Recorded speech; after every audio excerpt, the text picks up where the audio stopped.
na muling pinagsasama. Ikaw kabarangay, gaano ka kahandang magbigay ng ikalawang pagkakataon at magpatawad sa mga taong malapit sa puso mo? Dear Papa Dudut, magandang tanghali po sa inyo at sa ating mga kabarangay. Itago niyo na lamang po ako sa pangalang Cha, 16 years old at taga Laguna. Avid listener na po ako ng Barangay Love Stories at umaasa po ako na sana ay mapansin ninyo ang kwento ng buhay ko na ipinadala ko sa inyong programa. At thank you in advance sakaling mapili po ninyong e-ere sa radyo. Gusto ko lamang po sanang i-share ang mga pinagdaanan namin ng Nanay Marico sa buhay. Alam ko po na lahat naman tayo ay may mga malulungkot at masasakit na nakaraan. Lagi pong sinasabi sa akin ng nanay ko na balang araw lahat ng yon ay magiging alaala na lamang at darating din po ang sandali na mapapalitan nyo ng kaligayahan. Hindi ko pa po naiintindihan noon kung ano ang ibig niyang sabihin. Pero hindi tumigil ang nanay ko sa pagpapaalala sa akin na kahit mahirap ang buhay naming dalawa, umaasa pa rin kami na magiging maayos ang lahat. At aaminin ko na malaki ang impluwensya ng mga paalala niyang yon sa akin upang hindi ko maramdamang kulang ako kahit na wala akong kinamulatang tatay.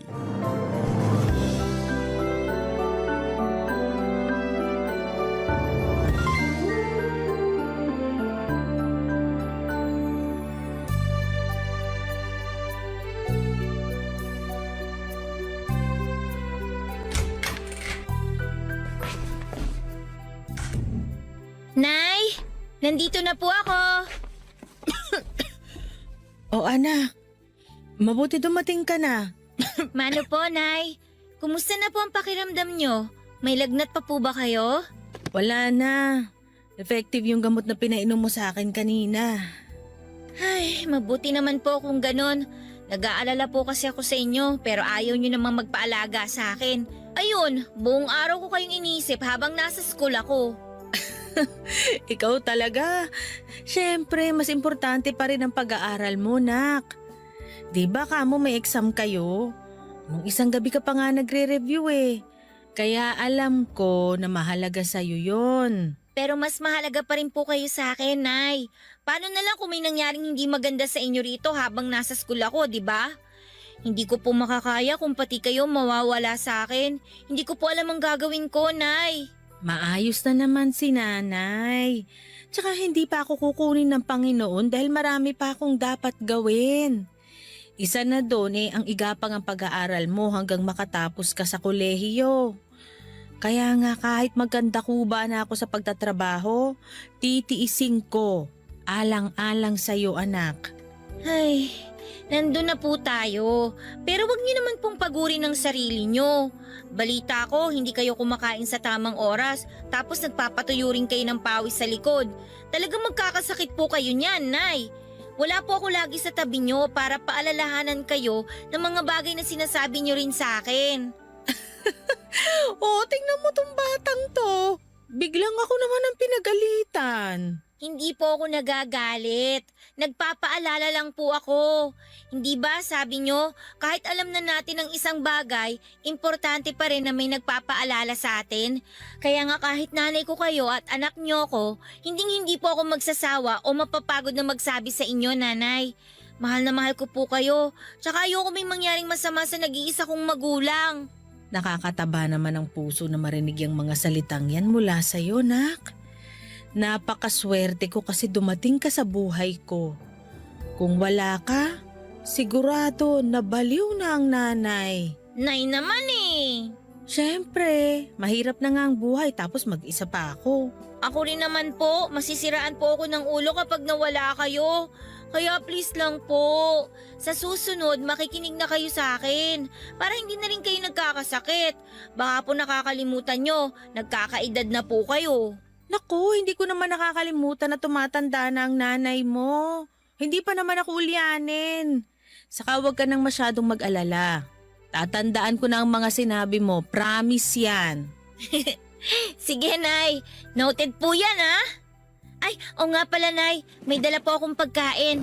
Birthday kasi ng kaklase ko, tapos pinapunta ako sa bahay nila. Pinagbalot din po ako ng handa.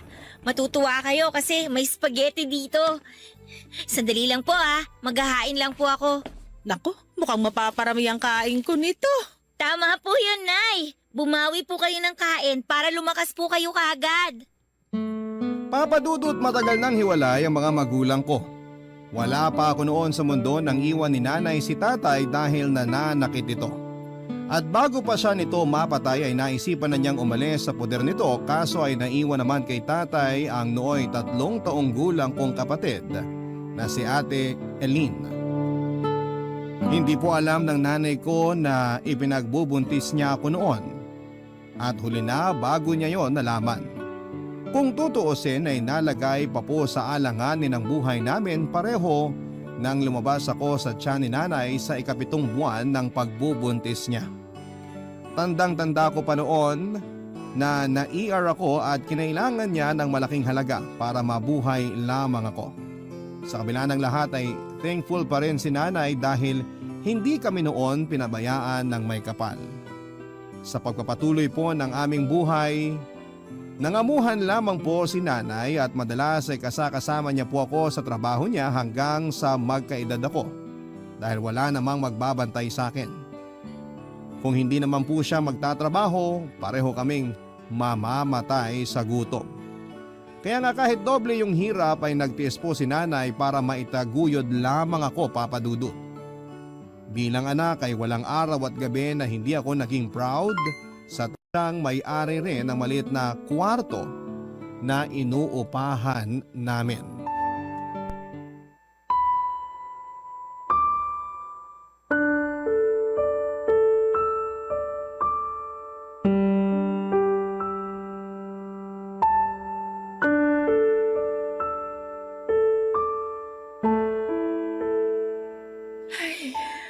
Nay, kanina pa po kayo malungkot at nag-aalala dyan. Ano po ba kasing nangyari? Kasi naman, narinig ko ang mga kamag-anak ng namatay kong amo na sila na raw ang mamamalakad nitong tinitirhan natin, nak. Nako, natatakot lang ako dahil baka paalisin nila tayo. Bakit naman po nila tayo paaalisin, Nay? Wala naman po tayong ginagawa sa kanila. Tsaka yung amo niyo po yung nagpatira sa atin dito sa paupahan niya. Nandun na tayo. Pero noon yun, nung nabubuhay pa siya. Ay, anak, alam mo naman na sumasala tayo sa pag-aabot ng bayad natin ng renta rito, di ba? Pero pinagpapaumanhinan lang tayo nang namatay kong amo dahil naaawa siya sa ating magnanay. Kaso ngayon na wala na siya, baka paalisin na rin tayo rito dahil hindi tayo regular na nakakapagbayad ng renta. Hindi naman po siguro nila gagawin yun, Nay. Alam naman nila na mahirap pa tayo sa daga, tapos papaalisin pa nila tayo dito. Tsaka ngayon lang naman po tayo hindi regular na nakakapag-abot dahil nagkasakit nga po kayo, tsaka hindi po nakakapasok sa trabaho. Sana nga mapagpasensya nila ang sitwasyon natin. Nagsisikap naman tayo sa buhay na balang araw makakaahon din tayo sa hirap, nak. Kaya nga po, Ating dalawa. Pero bata ka pa, hindi mo dapat masyadong pinoproblema ang mangyayari sa hinaharap. Ang pag-aaral mo ang dapat na inaatupag mo. Pasensya ka na kung nakapagsasabi ako ng mga hinaing ko at pangamba. Pero hindi ibig sabihin nun ipoproblemahin mo na rin ang mga bagay-bagay na dapat ako ang nag-aalala. kung sosolohin niyo po ang problema at pag-aalala, mahihirapan po kayo, Nay. Kahit bata pa po ako, may muwang na po ako sa mundo. Alam ko po kapag malungkot kayo o may masakit sa inyo, pwede niyo pong sabihin sa akin ang mga kinakatakot niyo. Wala man po akong magagawa sa ngayon, at least gumaan po yung pakiramdam niyo. Alam mo, nak, tama ka. Medyo nawala nga ang pag-aalala sa dibdib ko kasi nakwento ko na sa'yo. Kita nyo? Sabi sa inyo, kausapin nyo lang po ako eh. Kaya, Nay, wag na po kayo masyadong mag-alala ha, dahil hindi po mangyayari ang kinatatakutan nyo. Hindi po tayo mapapaalis sa tinitira natin kasi makakapagbayad naman po tayo sa mga utang natin.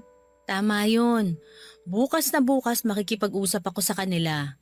Tapos mas dodoblehin ko pa ang sipag ko sa pagtatrabaho para madagdagan ang kita ko. Pero wag po kayong masyadong magpapagod, Nay, ha? Aba, oo naman. Alam kong magagalit ka sa akin kapag nagkasakit uli ako. Hindi po, Nay. Magagalit lang po ako kapag pinabayaan yung sarili nyo. Papa Dudut, maswerte si nanay dahil nakakatagpo siya ng mga taong may mabubuting puso na siyang kinakasangkapan ng Diyos para mapadali ang aming buhay. At isa na nga po doon ang amo niya na nagpatuloy din sa amin sa paupahang bahay nito para aming tuluyan. Kaya lang matapos nga po nitong mamatay ay nagkaroon ng pagkakataon ng mga kamag-anak niya na angkinin ang properties niya.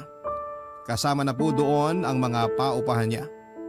At ang unang ginawa ng mga kamag-anak niya ay paalisin kami. Ang totoo ay hirap po kaming makabayad ng renta ni nanay kaya pinag-initan nila kami at sinabi sa amin na hindi sila ampunan. Nang mga panahon na yon, kahit na anong pagmamakaawa ang gawin namin ay hindi nila kami pinapakinggan, Papa Dudut. Naiyak na nga lang kami ni nanay habang isa-isang dinadampot ng mga damit at gamit namin sa lupa na pinagtatapon nila. Akala ko po talaga ay matutulog kami ni nanay sa kalsada ng gabing yon, pero mabuti na lamang dahil tinulungan kami ng kaibigan ng namatay na amo ni nanay na nakilala niya matapos nitong umattend sa burol noon. Sa awa ng Diyos, meron po kaming bubong na nasilungan at maayos na higaang tinulugan. Matapos kami nitong patuluyin at kupkupin sa bahay niya, Papa Dudut. Barangay Love Stories. Barangay Love Stories. Papa Dudut, bukod sa pagpapatuloy sa amin ng kaibigan ng dating amo ni nanay sa bahay nila, ay binigyan din po niya ng trabaho si nanay sa pamamagitan ng pagbabantay sa tindahan niya. Hindi nga po nagtagal ay nakaipon kami ng sapat na halaga ng pera para makapagrenta ng kahit na maliit na kwarto malapit lang din sa pinapasukan ni nanay. Walang hanggan pa rin po ang pasasalamat namin sa Puong May Kapal dahil sa kabila ng mga pagsubok sa buhay na pinagdaraanan namin ay lagi pa rin po niya kaming tinutulungan. Kung kami lang kasi ni nanay ay siguradong baka nasiraan na kami ng ulo dahil sa sobrang hirap. Nagsumika po si nanay sa pagtatrabaho para matustusan ang pag-aaral ko at pagkain namin sa pang-araw-araw, Papa Dudut. Bilang ganti ay nagsisika po ako para makapagtapos nang sa ganon ay maibalik ko lahat ng sakripisyo ng nanay ko sa akin simula bata pa lamang ako. Naniniwala ako na deserve niya yon. Matapos ang mga paghihirap na pinagdaanan niya sa buhay, mabuhay labang niya ako at madala sa mundo na ito. Tanging hiling ko lang po sa Diyos ay bigyan niya ang nanay ko ng mahabang buhay at mabuting kalusugan sa araw-araw.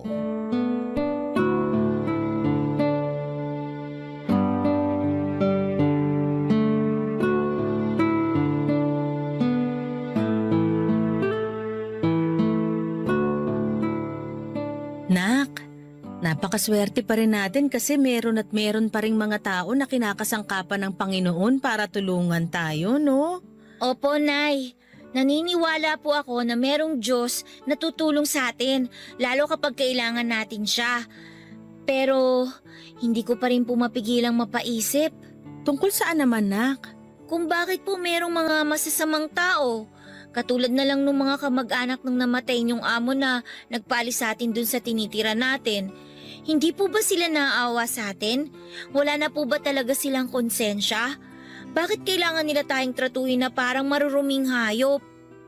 Ay, Cha, hindi ko rin alam ang sagot sa tanong mo pero wala na tayong magagawa kung ayaw nila na manatili pa tayo doon.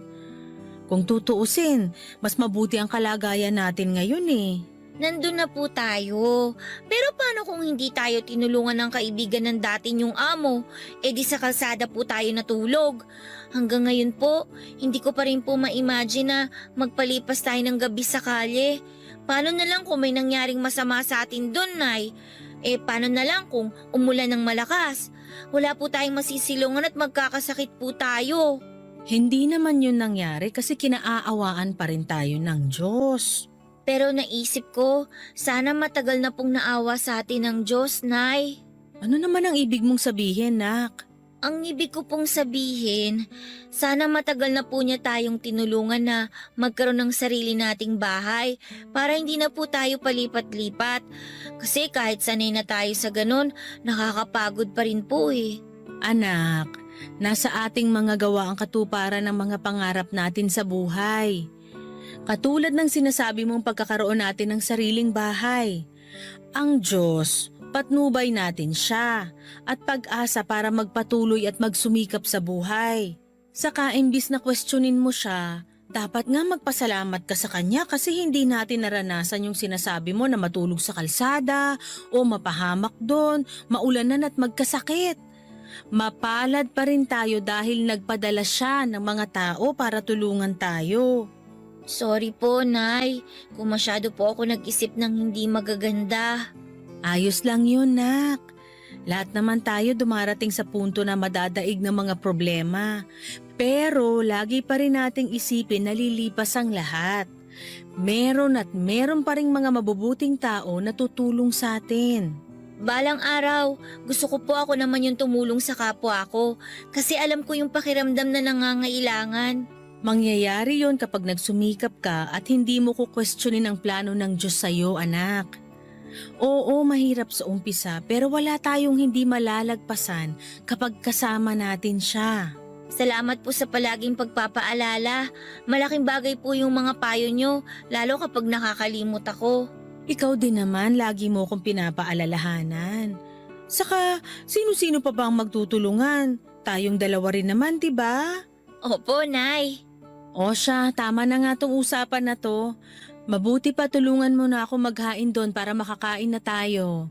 Nagluto ako ng paborito mong adobong sitaw, nak. Talaga po, Nay? Naku, ipapakita ko po sa inyo kung paano ko itataob yung kaldero.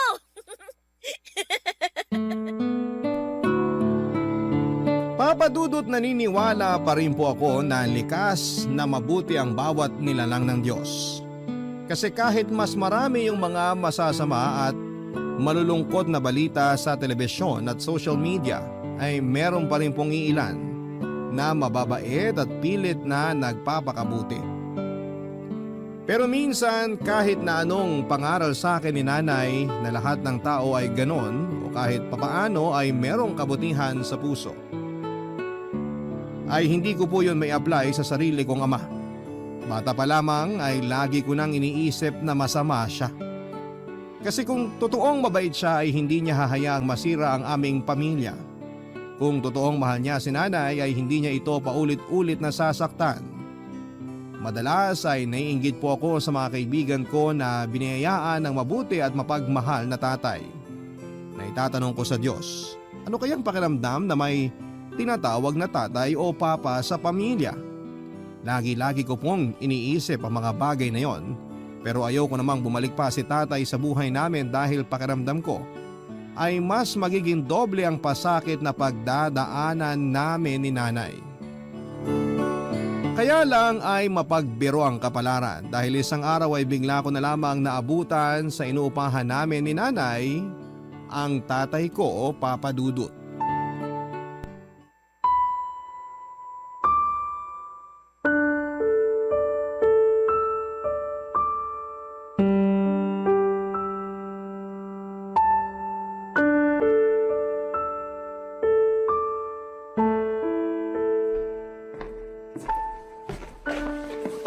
Nay? Sino po siya? Siya, anak. Siya ang tatay mo. Hindi ko po tatay ang taong yan. Wala na po akong tatay, di ba? Anak, huwag mo namang sabihin yan. Kaya nga ako bumalik dito para magsama-sama na tayong pamilya. Nagkausap na kami ng nanay mo at nagkapatawaran. At ano po bang palagay niyo sa akin? Na ganong-ganong kadali kayong patawarin? Nay, bakit niyo naman po pinatawad ang taong yan? Di ba malaki ang kasalanan niya sa inyo? Nakalimutan niyo na po ba na sinasaktan niya kayo nung araw? Kaya nga umalis kayo sa puder niya at nakipaghiwalay? Anak, nakikiusap ako. Pakinggan mo muna ang tatay mo. Hindi na siya yung dating tatay mo na nananakit. Totoo yun, Tia. Nagbago na ako. At nagsisi na rin ako ng gusto dahil sa ginawa ko noon sa nanay mo. Walang araw simula nung umalis siya sa bahay natin na hindi siya sa akin hinanap ng ate Ellen mo. Doon ko naisip kung gaano ako kasiraulo dahil hinayaan kong masira ang pamilya natin. Buti po alam nyo. Tsa, ano ba? Tatay mo pa rin ang nasa harapan mo. Huwag mo siyang bastusin dahil hindi kita tinuruan ng ganyan. Hindi ko po siya binabastos, Nay. Sinasabi ko lang po yung totoo. Hindi ko po talaga kasi maintindihan kung bakit bigla-bigla na lang siyang umeepal sa buhay natin. Masaya naman po tayo na wala siya, di ba? Kaya naman po natin. Nabuhay niyo nga ako ng kayo lang tapos bigla-bigla magbabalik siya para ano? Buuin yung pamilya natin? Hoy Mama, para po sa kaalaman nyo, matagal na pong buo ang pamilya namin ni Nanay. Kaya hindi nyo na po kailangan bumalik sa amin kasi kaya na po naming dalawa. Pinabayaan nyo nga po kami noon eh. Tapos bigla-bigla, maghahabol kayo ngayon? Sinabi kong huwag kang bastos! Marie, tama na yan. Anak, sorry. Tsa, anak, ayos ka lang ba? Huwag kayong lalapit sa akin, galit ako sa inyo! Galit din ako sa inyo, Anay!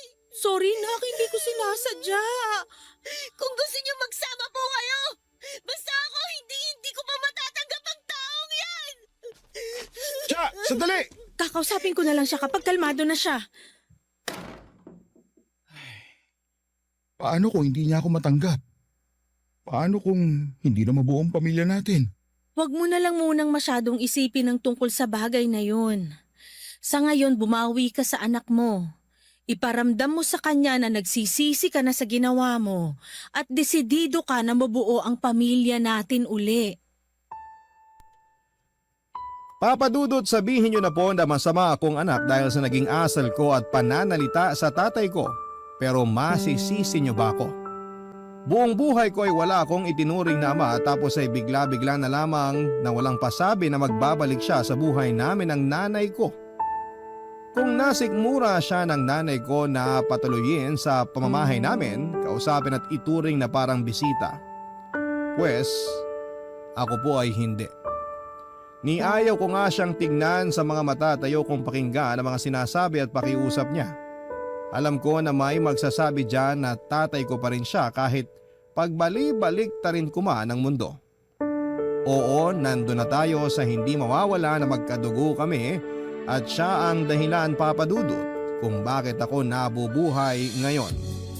Pero ng mga panahon na yon ay nagbingi-bingihan po ako, Papa Dudut. Meron pa rin naman akong karapatang magalit sa kanya dahil sa mga pinaggagawa niya noon kay nanay. At meron pa rin akong karapatang kamuhian siya ng paulit-ulit kahit na sabihin niyang nagbagong buhay na siya. Barangay Love Stories. Barangay Love Stories. Nanay ko, Papa Dudut.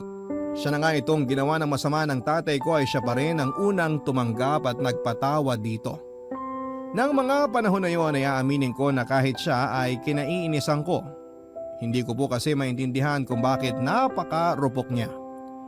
Hindi ko naman siya pinagbabawalang mag-asawang muli kung gugustuhin niya pero parang ang hirap tanggapin ang plano niyang pakikipag-ugnayan sa tatay ko. Malakas po ang paniniwala ko na nagbalik lamang si tatay sa buhay namin ni nanay para saktan lamang siya ng gusto. Marami po akong tanong noon, Papa Dudut. Tulad ng posible ba na magbago ang isang tao at ma-realize niya isang araw kung ano yung mga kasalanan niya sa kapwa niya. Kung oo, bakit gusto niya pa ulit bumalik sa buhay ng mga taong nasaktan niya?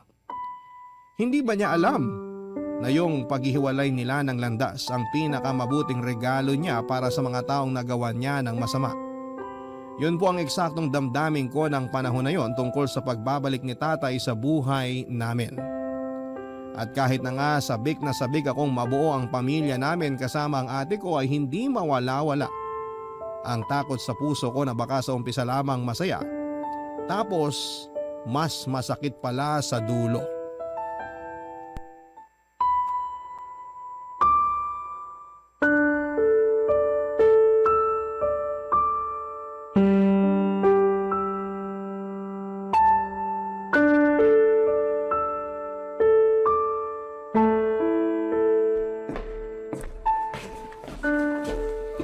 Anak, hindi ka pa ba nagugutom?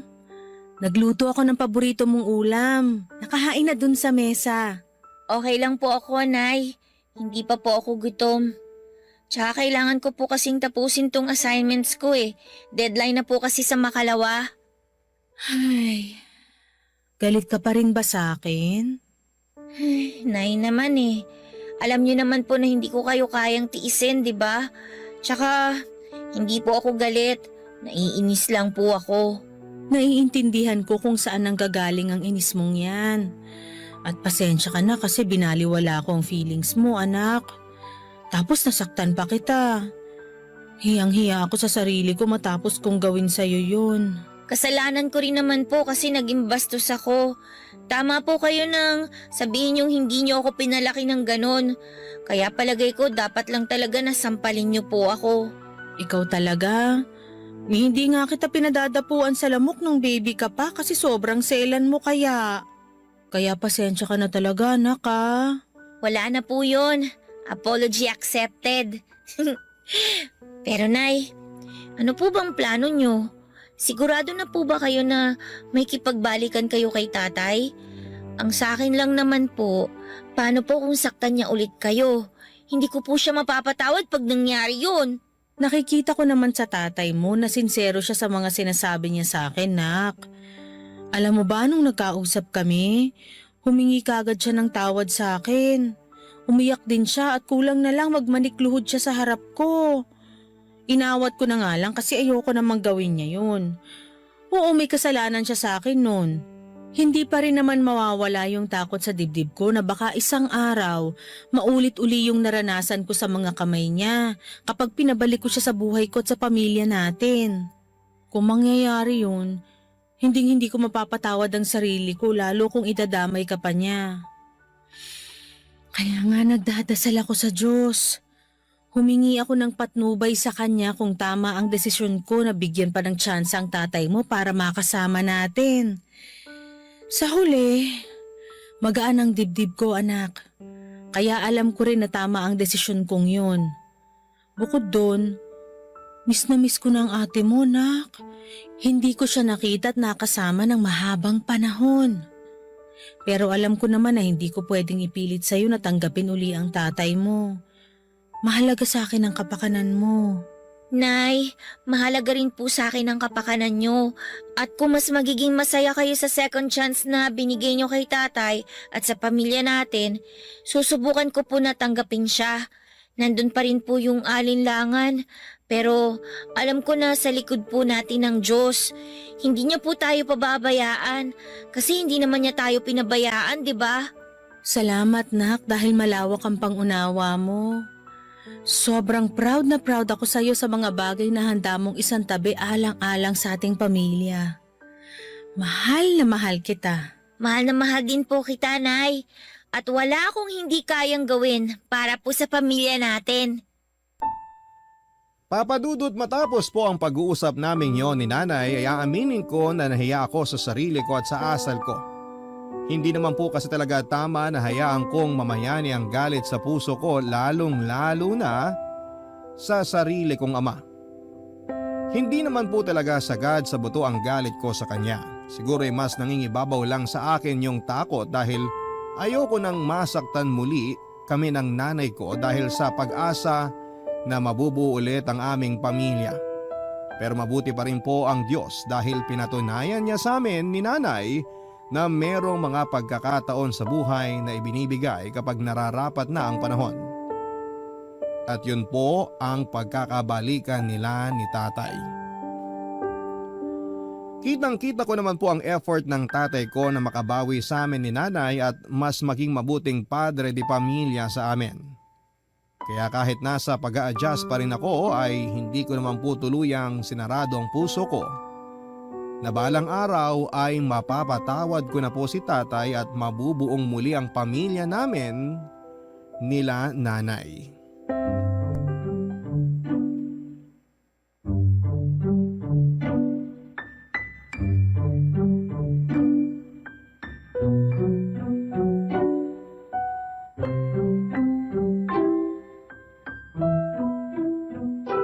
Mahal, sinuot ba ng anak natin yung bestidong binili ko? Oo, Alam mo, tuwang-tuwa nga si Cha nung binigay ko. Sabi ko galing sa'yo. Ayaw ngang bitiwan tapos panay ikot dun sa salamin. Gustong-gusto niya yung damit, mahal. Ang ate Ellie niya pumili ng damit na yun para raw pareho sila. Naku, dapat pala isinama ko na rito ang kapatid niya para nagkita na sila. Kaso patapos pala ang klase ng panganay natin eh. Kaya bali ang mangyayari, dadaanan na lang natin siya sa eskwelahan mamaya. Ayos lang yun. Hindi na ako makapaghintay na makita silang mag-ate. Cha, anak! Kanina ka pa dyan sa banyo ah. Hindi ka pa ba tapos magbihis? Sandali lang po, Nay. Mukhang kinakabahan ang anak mo. Narinig ko po yun, Nay, ah. Wow anak, tama nga ang nanay mo. Bagay na bagay sa yung bestidang suot mo. Lalo kang gumanda. Tay naman eh. Nagsasabi lang ng totoo ang tatay mo, nak. Tiningnan mo na ba ang sarili mo sa salamin? Ang ganda-ganda mo. Kanino ka pa magmamana? Sa akin lang naman, di ba? Totoo po yan, Nay. Kasi pareho tayong maganda. Excited ka na ba sa labas natin, nak? Opo, Tay. Gusto ko na kayong makasama pati si ate. Pero kinakabahan pa rin po ako kasi first time nating lalabas na isang pamilya. Nasanay po kasi ako na si nanay lang ang kasama ko eh. Huwag kang kabahan anak, dahil pamilya mo kami. Kumilos ka lang na natural para maging komportable ka. Ay, sorry ulit kasi kailangan mo maranasan na lumaking walang kinikilalang ama. Bukod dun, ang dami niyo ring hirap na pinagdaanan ng nanay mo. Ang totoo, hanggang ngayon, hiyang-hiya pa rin ako sa inyong dalawa. Laki na lang talaga ng pasasalamat ko sa Diyos dahil tinanggap niyo pa rin ako sa buhay niyo nang bumalik ako. Naniniwala ako na mabuti ang Diyos dahil binigyan niya tayo ng ikalawang pagkakataon para mabuo ang pamilya natin. Kaya gagawin ko ang lahat para hindi sayangin ang pagkakataon na yun. Babawi ako sa inyo at gagawin ko makakaya ko para maging mabuting padre de pamilya. Anak, ang tagal kong hiniling na mangyaring araw na to. Gabi-gabi, bago ako matulog, lagi kong pinagdarasal sa Diyos na sana makita ko na ulit ang nanay mo. Tapos nung malaman kong buntis pala ang nanay mo nung magkahiwalay kami, sobrang saya ng puso ko. Kaya nga na makita ko yung galit mo sa akin noon, nalungkot ako ng gusto. Pero hindi naman kita masisisi dahil karapatan mo yon anak. Malaki ang pagkakasala ko sa inyo ng nanay mo.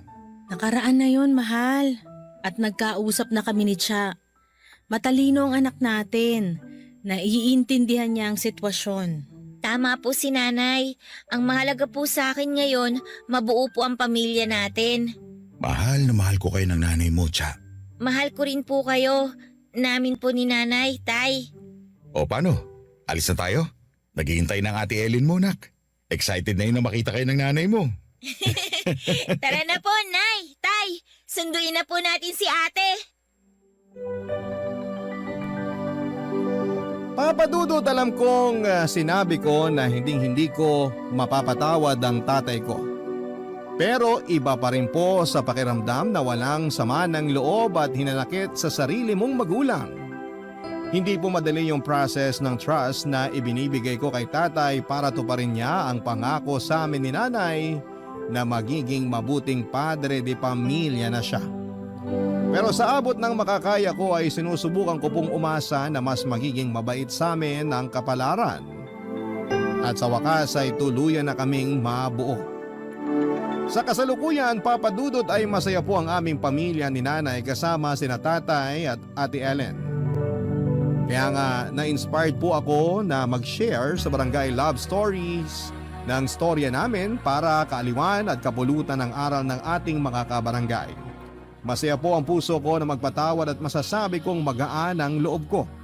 Pero palagi pa rin po akong nagdarasal sa Diyos na sana'y bigyan niya ng guidance ang pamilya namin sa araw-araw. Maraming salamat po, Papa Dudut, sakaling mapili po ninyo ang sulat ko and more power sa programa ninyo at sana'y marami pa kayong maibahagi na magagandang kwento. Ang inyo pong kapuso at ka-barangay forever, Cha. Barangay Love Stories.